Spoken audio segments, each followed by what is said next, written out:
Hey everyone, and welcome to the next episode of Jurassic World Evolution 2 Sandbox build.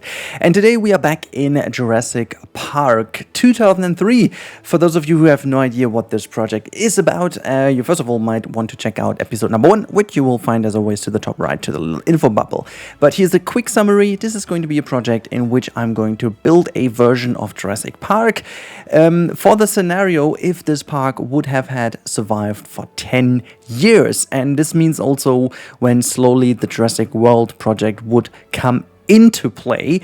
That means we will have a separation between an original Jurassic Park styled park and already a second kind of installation, which is a bit further away on this map from a bit more of a style of Jurassic World, so that we have both sides so much covered as we can. Now, with the announcement of the upcoming DLC plus the changes of the free update, I needed to change a couple of little things in my mind and also in the progress of this entire thing. I wanted to make it a 3-episode series, which means that this episode should have been already all we got to do with Jurassic Park, and the next episode would have been Jurassic World, and then call it a day and just have a tour. However, with the changes that we are getting, meaning a couple of buildings more, including some completely new Jurassic Park style buildings, naming the Lagoon and the Aviary, I think it makes sense to wait for that, and this is why I cut this episode short, and the next episode is going to be already with the free update and the DLC. So that means we're going to squeeze in a little bit of the canyon, the Grand Canyon Park, in the upcoming days to make up for the lack of this project. Now, today's episode is focusing on the carnivore area in the back of the park, so where the original Jurassic Park 1993 TRex pen is, which we are working on right now in front of your eyes. This one is going to be pretty cool. I'm very, very happy with how that turned out.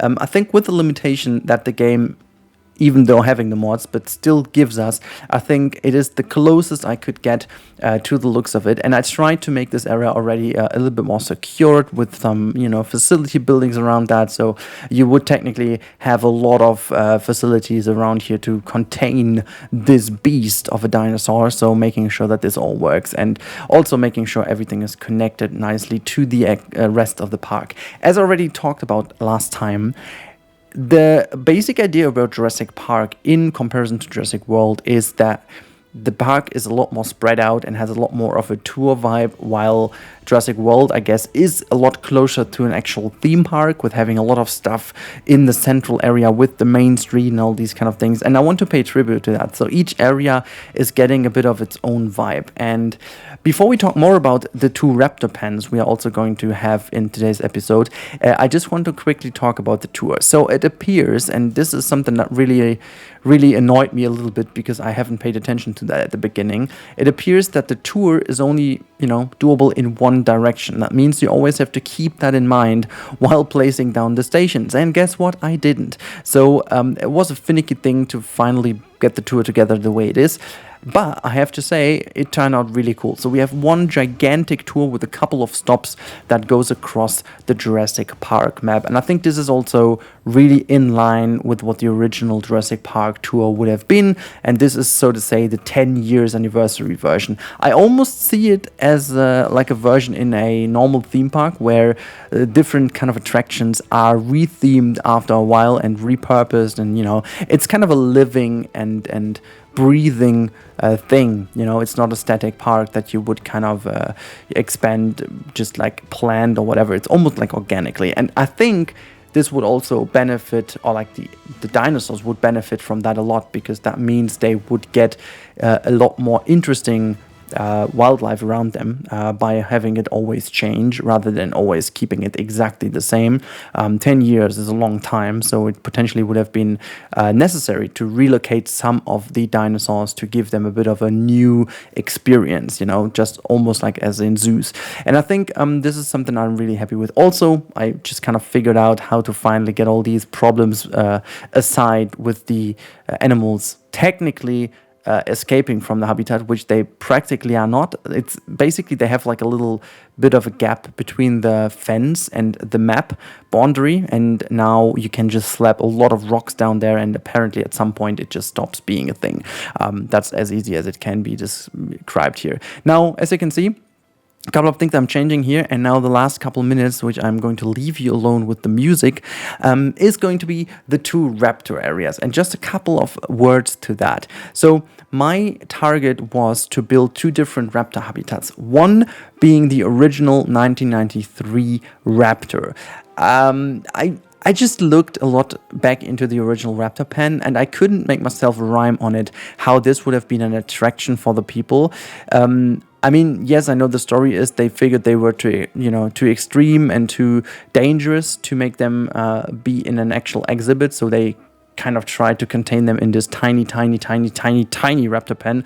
And I figured, you know what, that's just not the way to go. And apparently a couple years later, they would have figured out how to contain them in the right group size and stuff like that. So this is going to be the natural habitat for them. And then over time, Masrani and Injun and everyone who might have been having a hand in it here, especially Dr. Wu, might have figured out how to make better or different Raptor versions, which is where the 2001 Raptor comes into play. And I think this really ties in nicely into my story here, because this is the Raptor cage we are going to build using the mesh aviary building as a foundation. And both of these habitats are not 100% finished, but alongside this you are going to get a tour this weekend of these three pens, and I think this is going to be interesting enough to enjoy this together with some animals in there. So far from my side, I hope you enjoyed the last couple of minutes of the time lapse, and we hear each other again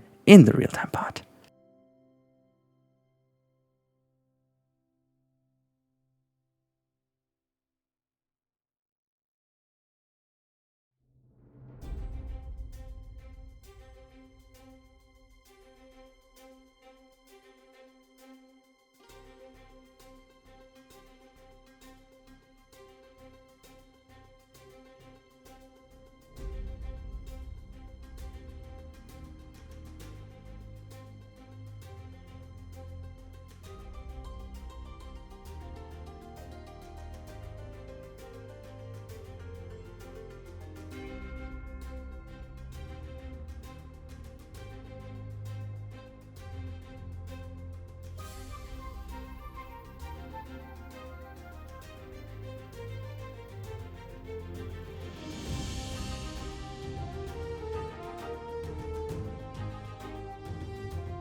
Alright, so here we are in the real-time part, guys, and I am extremely happy with today's build.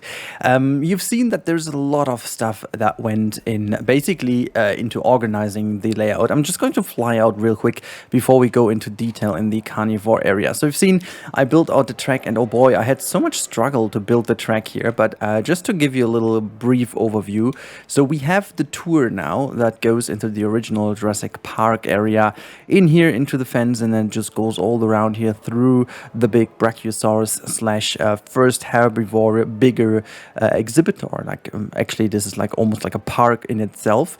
Then we cross over into the restricted, almost I would say, but it's like the very dangerous carnivore area with the big T-Rex pen over there. And then you go over into the 1993 Raptor area, which then leads into the 2001 Raptor Dome, to be precise.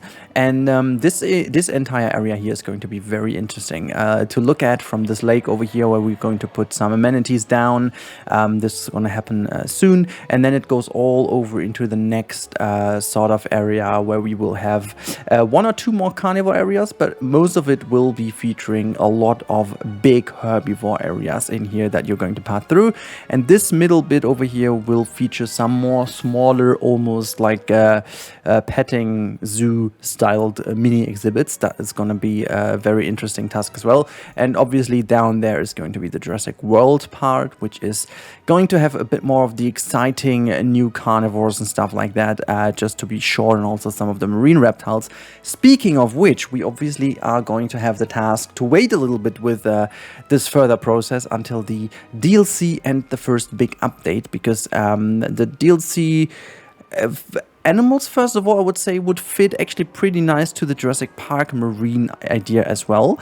But also, and this is, I think, very important, the big thing about the update is going that we will have a Jurassic Park style lagoon, which obviously will lead to the fact that I have to redo these two with the right ones, which I hope is going to look fantastic. I have no idea how they look. And also we might do a proper bird cage with the Jurassic Park 3 variant of it, as it seems that we are going to get that. So very interesting stuff indeed. But now let's fly actually close to our areas in which we are, first of all, having this one over here. There's no raptor in quite yet. I will have to put them in.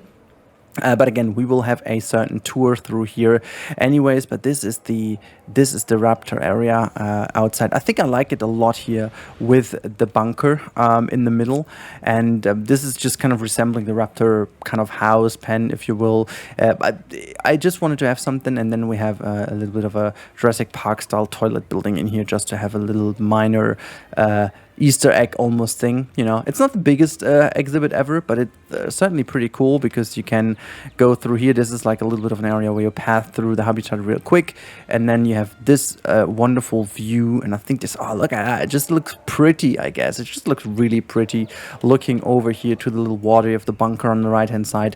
Pretty much looking at sidelines, you can see already the freaking gorgeous bird's house, which is in this specific case not a bird's house, this is a raptor cage. And in this raptor cage we have the Jurassic Park 3 raptors roaming around, at least one of them. I still have to do the other skin. Where are you? There you go. Oh my god, this is just hiding so well in... Wait, where are you? This is like hidden in the tall grass. There you go. Are you that small? I didn't remember you're that small, but look at that bad boy.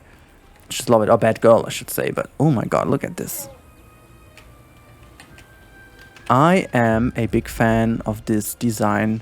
I mean, maybe it's an unpopular opinion, but I think I love the Jurassic Park 3 version the most by now. I think this is my favorite raptor design, I guess. I mean, it is so different, but I think it's very cool, and it looks even more terrifying, if you ask me. And then with these like almost like featherish things on the head, I just really love the design. I just really admire it. Anyways, I think you can get the idea from this view. But I'm a big fan of, obviously, also of that view. Let's go once back into the capture mode to show you this view a little bit better. So this will be the lakeside. So there you will have the Raptor pen over here, the normal one with the 1993 version, and then you have got this big aviary. And of course, if you want to get these animals in, you have to use the little trick here by having the hatchery just pop into the aviary build, and then they are contained within that one. Otherwise, you can't get them in. But this is just a little trick which you can obviously only use with the mods, which is a bit of a problem, but you know, since we're using that in modded, I think we are fine to do so. So yeah, I really hope you guys enjoyed this episode.